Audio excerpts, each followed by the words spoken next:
Good afternoon, everyone. Welcome. My name is Holly Grant, and I am the Grants and Programming Director for Art Services, or ASI. I am joined today by my colleagues Nicole Murray and Devin Bradley, who will be helping with tech support and monitoring the chat. So we would like to welcome you all and thank you all for joining us today for our CPX Kickoff event, Salary Negotiation with Tom Hausler from Viaduct. Before we get started today, I would like to take a moment to acknowledge the tragedy our community faced over the weekend. I am sure many people are struggling to process this terrible event as we are here at ASI, and many people might be feeling lost about what you can do to help. We have put together a list of resources, including free crisis counseling, food pickup locations, and details on free rideshare for our friends in the 14208 and 14209 zip codes. We also have some action items that the rest of us can act on if you would like to help or contribute in any way. We are sharing that link in the chat box on Zoom. And for those of you who are joining us on social media, you can find that on our website. It is asiwny.org. We understand that you may be distracted or unable to focus at this time. Please know that we are recording today's session and we'll share that recording later today. It is also being streamed through our Facebook, YouTube, and LinkedIn pages, so you can go back and view the presentation at any point. For those of you joining us on Zoom today, we ask that you please keep yourself muted so you do not distract from the presentation. You are welcome to leave your camera on or turn it off, whichever you are most comfortable with. For those of you joining us on social media today, welcome and thank you for joining us. We invite those of you on Zoom to submit any questions or comments you may have in the chat box at any point throughout the presentation. We will answer all of the questions shared in the chat box at the end of today's presentation. For questions that we are not able to get to today, we will share those with our presenter and put together a fact sheet to send out to everyone. Or if you think of a question after the presentation is ended, you can send those to us at info@asiwny.org, and we will get those answers for you. I would now like to introduce today's presenter, Tom Hausler. Tom serves as the Director of Recruiting Operations for Viaduct and has 10+ years of recruiting and recruitment management experience.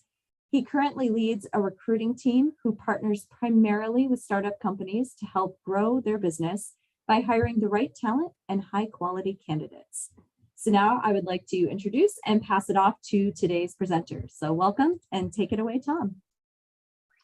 Hi, thank you very much. Pleased to be here. Happy to share a little bit on salary negotiation with everyone. I'm gonna go ahead and share my screen. Give me one sec.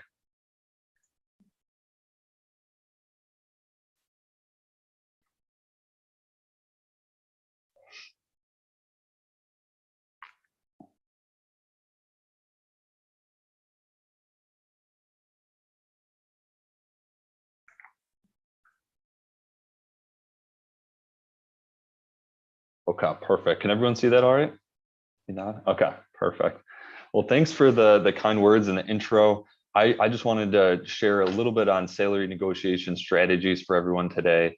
It's really a hot button issue, especially in today's market. Everyone knows what the housing market is going up, so are salaries. So it's really important to really know your worth and know what the market is paying in today's market. So those are a few of the things that I wanted to cover and kind of go over with everyone so that they, as they're transitioning jobs or going through their job search, that you can really find not only a position that fits your needs, but also the salary and compensation structure that's going to match up for you and your family. So here's a little on the agenda that I wanted to cover. It's really important to do your research and know the market. I'm going to get into a little bit on how you can do that, later on, but that's really your first step as you start your job search and start your as you're looking for a new position, to really know what that position is able to pay in a local market or even in a new market if you're looking outside of the area. It's also important to know types of compensation. I'm going to get into that as well, but not everything is just built into the salary. There's some organizations that offer tremendous benefit packages, PTO packages, and other, 401k options and things of that nature. Another thing, it's really important to really set your goals as you go through an interview process and a negotiation process. Really know what you want out of that, because if you go in blindly, you're not able to really, garner as much on the negotiation side as you might like. So that's important as well. Confidence in your worth is going to be really key. It kind of goes into the research and knowing the market and knowing what you're worth, and you'll have more confidence in your own worth at that point, once you've done some of the work. And then also some tactics for negotiation. It's going to be really important to kind of have a game plan going in so that you can, best deliver and, end up getting, the salary and the benefit package that you really desire.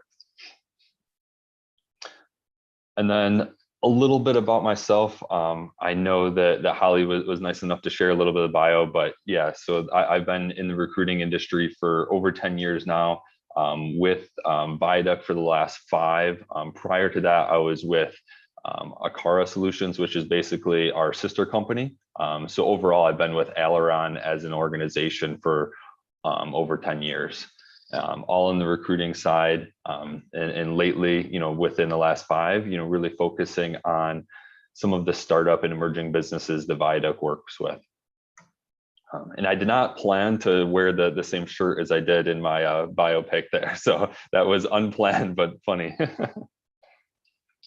And then a little bit about Viaduct. So at Viaduct, we help startups and emerging businesses, really help them with the talent that they need in order to grow their businesses and succeed. So most of the work that we have is in the Buffalo market, but we also work with companies in Rochester, Syracuse, Albany, as well as into Southern Ontario and in the Toronto area as well. But really, we're motivated by helping these startups and emerging companies who are, because they're at an earlier stage, they likely don't have the HR infrastructure and the recruiting, team members on their team to help, find some of this talent. So we really kind of plug in and help with that. We help them, coach them throughout the process, and kind of in writing job descriptions and doing everything that they need in order to bring on that talent and grow their organization. So it's been really exciting to see the startup community here locally, really flourish, and being a part of that, it's really exciting for me and my Viaduct team members. A little bit about the types of hiring that we do is, we do contingent staffing, for whether it's direct placement or temp labor. We also do executive recruiting, and a total talent solution is kind of what we think of ourselves as, because we do everything from the coaching to the evaluations to everything throughout the process. We really help them through the interview process, everything until they get started that first day. Here are some of our partners. We partner heavily with 43 North, and we actually created Forge Buffalo in combination with 43 North to serve as a job page for startup companies. So local startup companies can post their positions there. People in the market, candidates who are looking for a position, can post their resumes and look to get found by employers that are hiring. So it's a really great initiative, and those are some of our big partners that we've done a lot of work with over the years. All right, so here's some important concepts to consider. Concepts for salary negotiation. Obviously, the main thing, doing your homework, doing your research, having a game plan set up, ahead of time. That work done up front will really help display some of the confidence that you'll need, going forward to, handle that negotiation. And then figuring out, what is, a number that you're willing to walk away from, or setting a bar that you're willing to back away from. It's really important, because you don't want to be, stuck in a role, or, feel excited about joining a new organization, but not feeling like you're being compensated, what you're worth.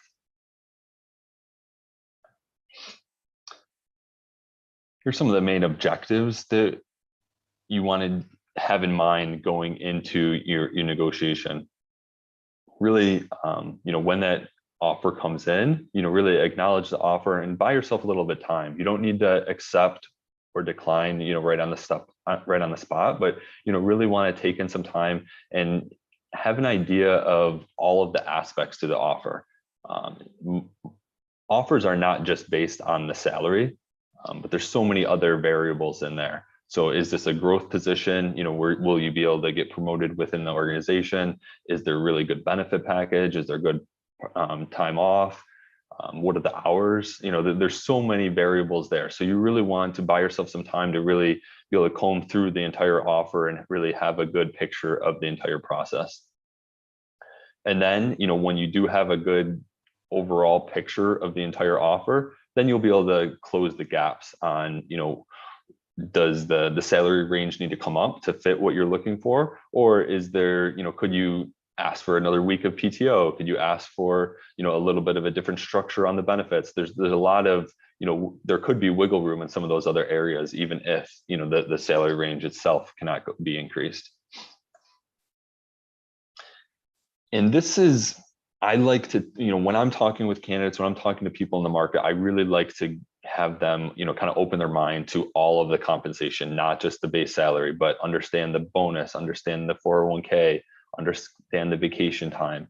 We work with a number of organizations that offer, great salaries, and we work with some that offer a little bit below market salary ranges, but the benefits are amazing, or the PTO time, or there's other things that really help increase that total comp package for an individual.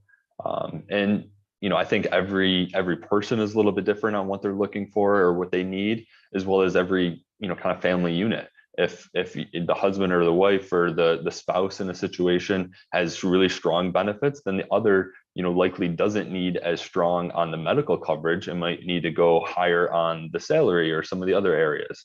So it kind of goes back into having a game plan going in and knowing what your worth is knowing what on the compensation part of the offer is going to be most important for you. And it's really important to be upfront throughout that process and really explain.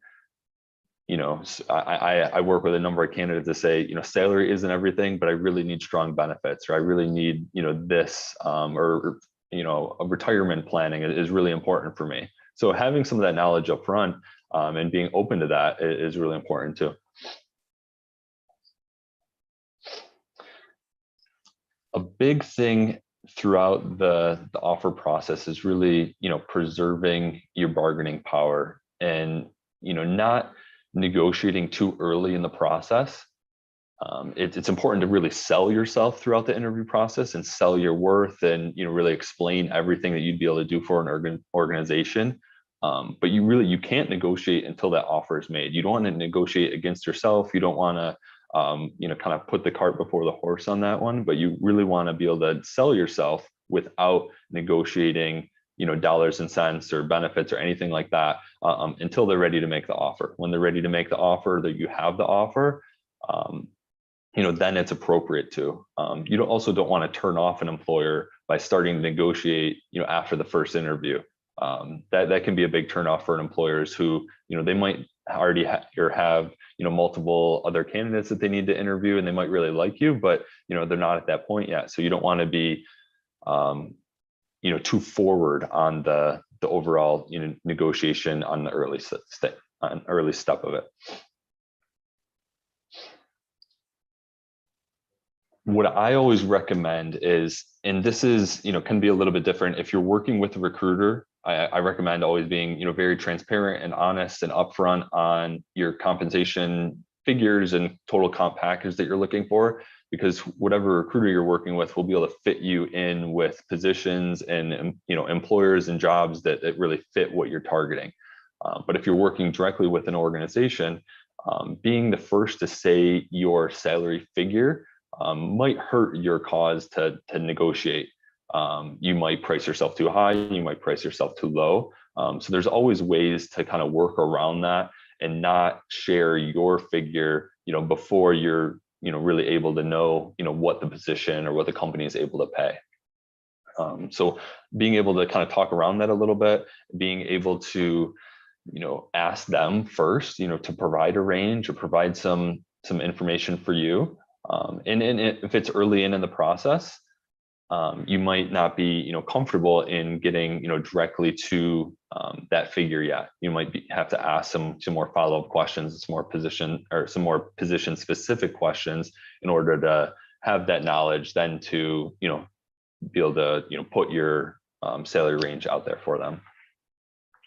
It's also important to really talk to the right decision maker. So if your position's hiring manager has, a bunch of people that report in, and that person isn't the ultimate decision maker, whether it be, a senior manager of the team or an HR manager who needs to actually be the decision maker, being able to be in front of that person and being able to sell yourself and, explain your worth and your value to the organization is going to be really important. Ultimately, you want everyone within the organization who has interviewed you or who has gone through the process with you to have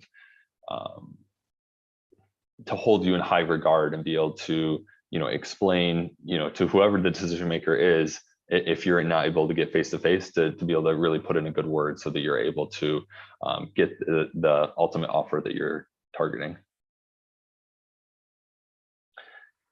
Here's a little bit of some, just some websites to really know the market and to, do research on your end. I know a lot of people use Glassdoor. There's all sorts of salary information out there, and with the internet and how everything is put on the internet, everything is out there for you to be able to do that research. It's really, really important to do that upfront so that you have some understanding of it. If you know any friends or family or colleagues that have worked at an organization in the past, and they can give you a little bit of a heads up on, this company pays really well, but the benefits are poor, or vice versa. That's really, really crucial information so that you can help kind of scale that in your conversations going forward. But it's all part of the homework process, going into that offer.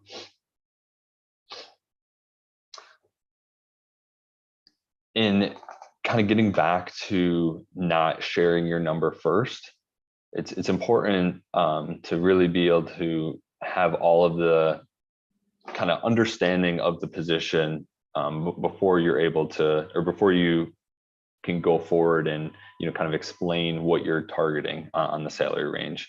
And it's important to really ask about the job itself and talk about the value that you bring. Those are two ways that you can kind of skirt around giving the formal kind of offer before you're ready to do that. And it's really never a bad idea to be on the same page regarding compensation early, but just being able to frame it in the correct way so that you're not either pricing yourself out too high or pricing yourself too low before you know kind of the full picture on a position and in what the employer is able to offer. And when the question becomes direct, when an employer, when you're in an interview process and it goes directly to, what are you targeting? What is your salary range? And they don't kind of give you the way out to talk a little bit more about the job, and they kind of put you on the spot there. You can explain that, maybe one way is saying, you can't compare apples and oranges. For maybe your current position is vastly different, so it's hard to compare them. It's hard to quantify what that end salary goal is really like. So being able to kind of talk to that a little bit, get them in your shoes on how you're kind of struggling to put a figure in front of them, and that might help them to share a little bit on their range as well and what they're targeting, and that'll help you kind of frame then what you need to ask for. And then that kind of goes into the option. The second option is trying to fit into an employer's established range. So what does that range look like? That'll help gather you a little bit more data and details for you making that decision. This is a lot easier when money's brought up later in the process. Obviously, so you've already had the opportunity to learn all about the company, you've had opportunity to learn all about the position, you have a much better understanding if you're a good fit for the role, if you're a good fit for the company, if everything does line up on that side. So this is often much easier to kind of talk through because you have a little bit more of that information framed out for yourself. And a good thing to do here is to kind of state your interest and kind of share with the organization that you're really interested in the organization. Everything seems to line up on the job description and everything that you've talked about through the process. So kind of making a point to say this all really lines up really nicely for me, and I'm really excited for the next steps and to a degree to range, and kind of asking again what is the range for the role. I think that we can come up with a really good a really solid agreement on this based on everything else that we've discussed. So later in the process tends to be a little bit easier, just because you have all that information already discussed and set up as far as the fit goes.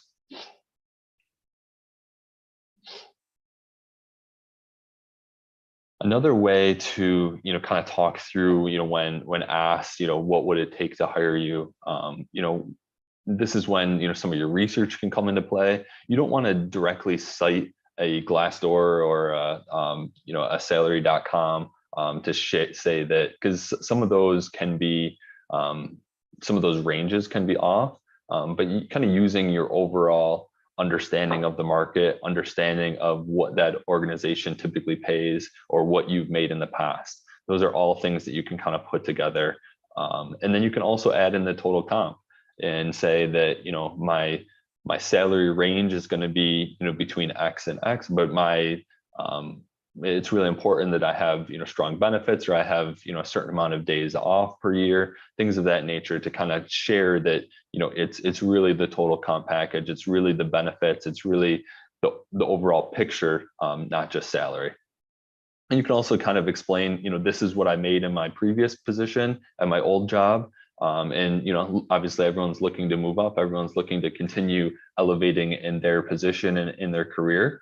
So you can share what you've made in past roles to kind of frame what you might be looking for going forward. So that's always a good rule of thumb to look backwards a little bit in order to move forward.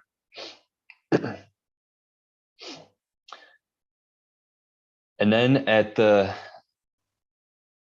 moment of power is when the negotiation comes, so or the offer comes. So the offer's in front of you. That's when it switches, instead of when the seller becomes the buyer. And you got to recognize that process, or that switch, because that's ultimately the time that you have to really earn what you're worth, and earn what you're comfortable with moving into that position. And I always tell candidates I'm working with, you want to be happy, you want to be really excited about joining a new organization. You don't want to feel like you're settling, or you're not being paid your worth where you go in day one and not being comfortable with that figure. So it's really important to be comfortable with how the negotiations go, and how and what you accept, because you want to set up on the right foot. There's a few rules to remember going through the offer. Is just some companies are really put their best foot forward on the first offer. So their initial offers, the first offer, that's the best offer. And knowing that, sometimes they're very upfront with that, saying this is the best that we can do. This we're going to offer 80K here, and that's our top offer. We come right to the top. So at that point, then if there's no wiggle room on salary, you might be able to negotiate on some of the other aspects. Maybe not, but that's it's always good to kind of know and get a feel for that as you're talking through the offer. Other organizations, I know we work with a number of companies that prefer to provide an offer a little bit below market, or a little bit below what the candidate would be targeting, understanding that there's going to be negotiations, and there's always negotiations. So they kind of built in that wiggle room into the initial offer, knowing that they will kind of come up from there. So it's always important, and whether you're working with a recruiter or the hiring manager or the HR team, to maybe they provide some of that information, or you can ask on that. Is this your top rate? Is there wiggle room here? Where can we go from here? Always, again, as I mentioned earlier, always ask for time. You don't always have to accept the offer as soon as it comes in. Unless it's everything that you ever dreamed of, unless it fits everything that you're really targeting, but if it's a little bit less than what you're targeting, or if the benefits don't line up, if there's something that needs negotiation, don't feel like you have to rush to that acceptance. Even if you will accept, down the road, make sure that you have that time for yourself to look through everything and everything lines up. And really importantly, ask for it in writing. A lot of offers are made verbally, so that you will go through, the salary and the benefits and everything. That's a lot to take in over the phone or even in person. So make sure that you have that in writing. Make sure that you have the PTO allowances and the benefits and the 401k, and there's a lot of information there. So you don't want to just go off of a phone call or off of a conversation. You can, at some point, you can always accept and say, I'd love to accept that. Sounds great, but I'd like to see it in writing, or I'd like to, be able to sign off on it. Most companies have like a formal offer letter that they'll send over, once a verbal has been accepted. That's most companies' typical processes. But yeah, always make sure that you have it in writing, and that you can save that for your records as well. Again, know your walk away number. Know what it would take. If you're unwilling to, based on your family's, needs, not going to go any less than a certain number. Be comfortable with that, because just because this organization wouldn't pay it, doesn't mean, another organization wouldn't. So know what you're worth and know what you're willing to walk away from. And I know there's, I've had a lot of conversations with candidates that, weren't comfortable with that. And then either something else came through, or the company came back to them and said, hey, we're willing to increase because we really want you. Everything fits in really nicely. So, just be comfortable with that. And, that kind of goes into the negotiate or the research side of things, and in knowing your worth. Ultimately, expressing optimism and gratitude on the offer, and being really transparent as well as timely in your responses goes a long way. No employer wants to send out an offer and feel like somebody's ghosting them or they're in the dark on something. So if you can quickly respond and say, thanks, looking everything over, I'll get right back to you. Even if it's a few days, being able to be transparent throughout that process, or, I'm looking over everything. Salary looks good, but I need to dive deeper on benefits. Whatever that may be, keep them in the loop. That's really helpful in being able to negotiate if you need to, because if a company feels like you're going dark on them, or they feel like you're taking this offer to go and try and create a bidding war, any of those things, they're going to be more or less likely to negotiate for, your final rate.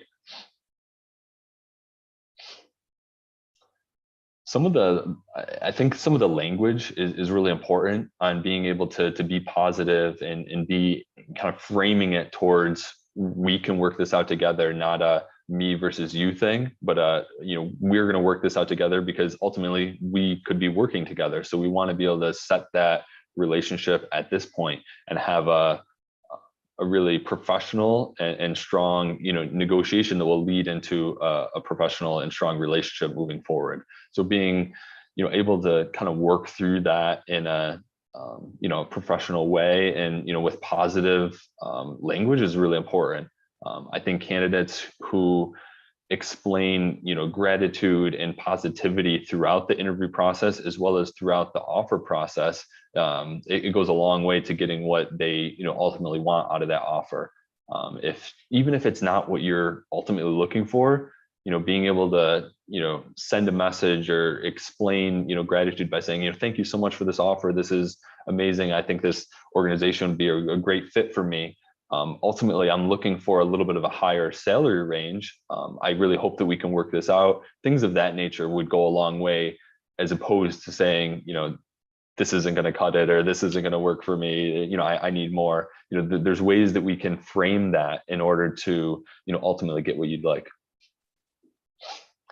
Another way is I've seen jobs reclassified pretty frequently, and this all depends on the employer and what other positions they're hiring for and how flexible they are. And I know some employers are very strict on, we're hiring for this specific job and this specific duties and under this job description. But some organizations want to hire good people. So if you feel like this could be one of those organizations that really wants to bring in good people and could maybe fit a job description or a role around your experiences and skill set, that's where a job might be reclassified, where maybe they can have flexibility with the title or some of the duties, where maybe they give additional responsibilities onto your plate, where then they can also increase the salary range to kind of counteract that. So that's important too, to kind of have an open mind on that, is that, and we've seen that quite a bit with organizations that are really looking for strong talent to come in, where they can, switch around the job a little bit to really fit the individual's not only skill set, but what they're looking for moving forward. It's also really important to be transparent on trips and vacation, and all employers are going to be very, very open-minded to that, especially if this is done upfront. No one wants anybody to start day one and then say, oh, next week I have a vacation planned. But if you tell them that throughout, when the offer is made and throughout that process, they're obviously things that are planned ahead of time. No one's going to have any issue or take issue with that.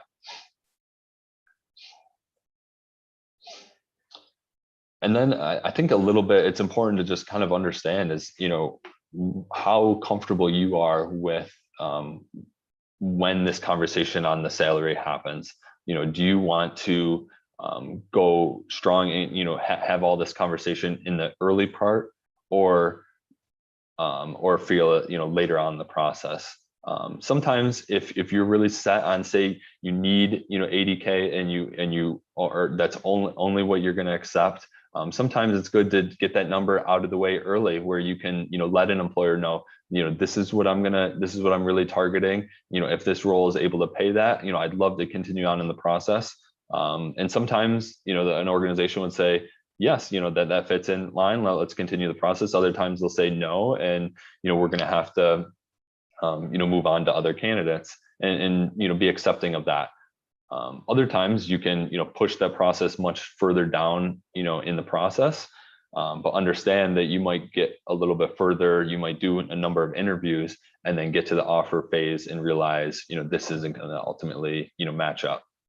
So I think it's a lot of that's personal choice on what you're comfortable with and what you'd feel the best solution for your job searches. Back to transparency, I'm really, really big on transparency, in terms of the offer stage in general. It's just, candidates being transparent with employers, and when you're transparent there, you can, hopefully expect for that same transparency back. But the big thing is, especially on bidding wars, and if you're at a current organization and they're going to make a counter offer, or you're interviewing for two different jobs and they're both offering you salary, or both offering you positions, being transparent and letting the organization know you have another offer on the table, you're really still interested in the role, and ultimately trying to make the best decision for yourself. With today's market the way it is, we rarely see candidates that are like more actively seeking and not a passive seeker. They're going to get, depending on their skill set or what industry they're in, we're seeing a number of offers come in for a candidate at any one point. So for them to be transparent throughout that process and understand or tell the employer of the timeline that they're looking for, they have an offer that just came out, today, maybe they have until Wednesday or Thursday before they need to provide, a formal answer. Letting an organization know that if they can speed up a process, if they can, go back to the drawing board as far as, what they are able to offer, let them do that. But it's really important to be transparent throughout that process so that everyone is on the same page and understands that, there is this other offer. You never want to burn a bridge, especially, locally. Buffalo is such a small, tight market. So everyone seems to know everyone. And obviously never lie, never explain that you have this offer that's not there. So that will always come back, full circle. So you want to be transparent, you want to be honest, and especially if you have multiple offers, hopefully one of those will end up being your dream job or your position that you're gonna accept and move forward with. And that's my presentation. So I really hope that everyone was able to learn a little bit about the offer negotiation process. I'd be happy to answer any questions that you have, and we'll go from there. Yeah, thank you so much, Tom. That was wonderful and really helpful. There are a few questions in the chat, so I'll ask you if you don't mind. Yes. The first one, I know you did address it, but I do think it's an important question, so I'm going to bump it again. Sometimes when you're applying for a job, the employer asks you to submit your salary requirements with your application. Is there any way to get around that, or how do you handle that, especially if they're not listing the salary in the job posting? So I believe New York State is going towards requiring companies to list that. So that should be into effect. And I don't think they're allowed to ask, like, I know we don't ask any, that shouldn't be on application processes anymore. So I believe that's now illegal. I know it is in New York City. I believe that's being filtered through the rest of the state as well, where you're not able to really ask salary histories, because that's, it's viewed as a form of discrimination, where salary discrimination, where you are basically holding somebody back based on what their previous earnings were, not based on what they could be worth for that organization. So how I always frame it is, what are you targeting? Not what have you made in the past, but what are you targeting moving forward? That's how, something to kind of frame for an employer to ask, but they shouldn't be able to ask or put that on an application process anymore.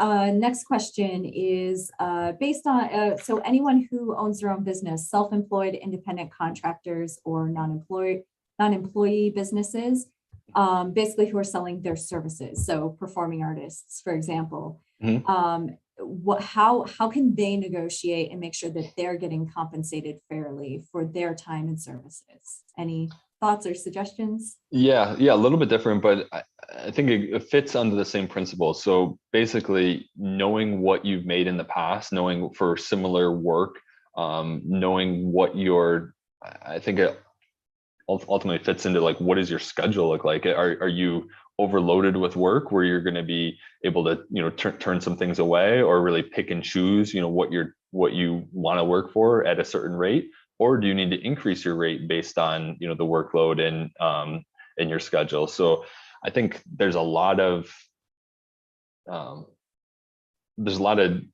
information there that you would need to kind of take in order to make that decision. But also, I know a lot of independent contractors or people who do work on the side that might take a project that's going to be really good for their brand, or really good for their image, or really good for their portfolio. They might take a little bit of a cut on their on what they could earn on it, based on getting other things out of that project. So there's a lot to consider there. But similar to going for a traditional job, knowing what you've made in the past, knowing what you want to be making in the future, can help kind of line that up. Also knowing what that project will take hours wise, and how much work and demand it will be on you. So take that into account. Make sure that you're running a spreadsheet, or running some metrics on what that will amount to be, because you don't want to take on too much and have it be way more cumbersome than you originally expected for not getting compensated what you're targeting. Thank you. Another question I see. So you already have the job and you're negotiating for a raise. Do you have any insight into what's the best way to approach that? Focusing on your personal things, like what you've contributed to the company, or economic, like focusing on, hey, the cost of living is getting a little high. Any thoughts or suggestions for that? Yeah, cost of living, inflation, gas prices, and all. I think it's important to know your organization's stance on raises and promotions. So, do you get so say you were hired on May 16th 2 years ago? Do they do the raise off of your hire date, or do they do it yearly based on their fiscal cycle? So I know, like my organization, we switched from doing it from your yearly hire date to everyone is basically at the new year, so they're done in like February. So knowing when that takes place, if you're want to go to your boss and it's in December, January, and you say I want to, like, knowing that it's not going to happen until that February, that's just their HR policy there. So having an idea of what that process and policy is made up, but also and then when the time is right and when that it's appropriate to ask, have metrics, have information of what your value, what you brought to the table this past year, what you've done that's different or outside of the scope of your responsibilities. You don't want to be too, I guess, too demanding or too upfront, but doing some of that research or doing some of that shows that what you're able to do. Also, you can show what you're able to do moving forward. Has your role changed where you're taking on much more? Maybe you're taking on a new project that's been very lucrative to your organization. So being able to kind of have all of that detail and kind of show that to the organization.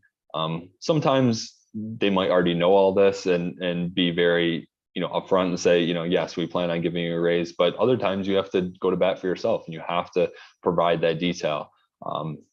I don't think that it would bode well to say, I've been here 5 years and I think I deserve a raise. I think you need to go a little bit further than that. You need to be able to, provide them some of these metrics and some of this information so that you can prove your point.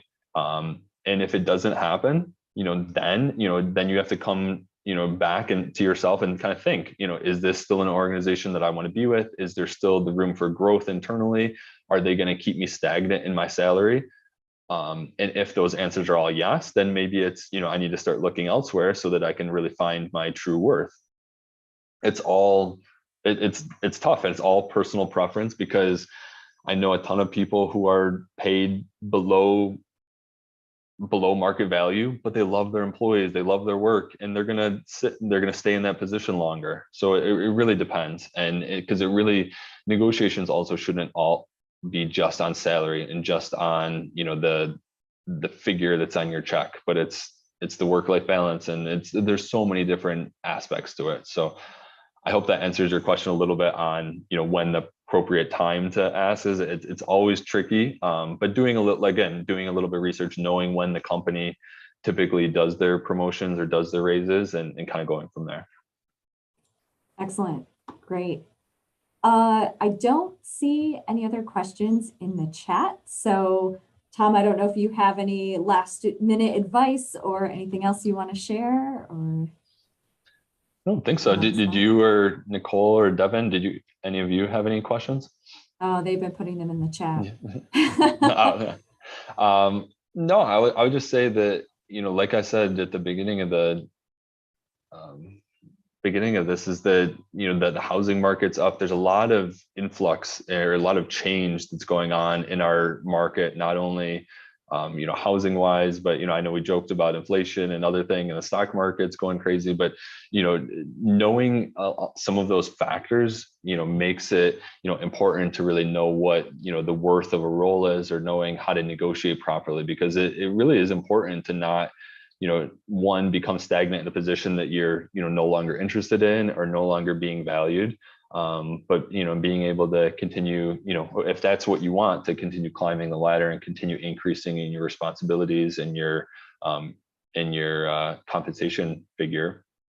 It's really important to know all of that, because it's really a different time. I've been doing this for 10 plus years, but over the last 2 years, with COVID and now working remote, and there's so many new aspects to employment, and that it's really changed over the years. So I think for everyone to be able to do their research, ask the right questions, do those deep dives in a company, before or during your interview process is really, really important, to make sure that you're comfortable and you land the position that you like, but also are comfortable in the range that is provided. Fantastic. Excellent. Well, thank you, Tom, so much. This has been incredibly helpful and very informative. We really appreciate you sharing your time and knowledge with us. And thank you, everyone, for joining us. We hope that you've learned something and feel more confident going into your salary negotiations, whether it's for your current job, asking for a raise, or upcoming work in the future. So have a great afternoon. Thank you all so much. Thank you.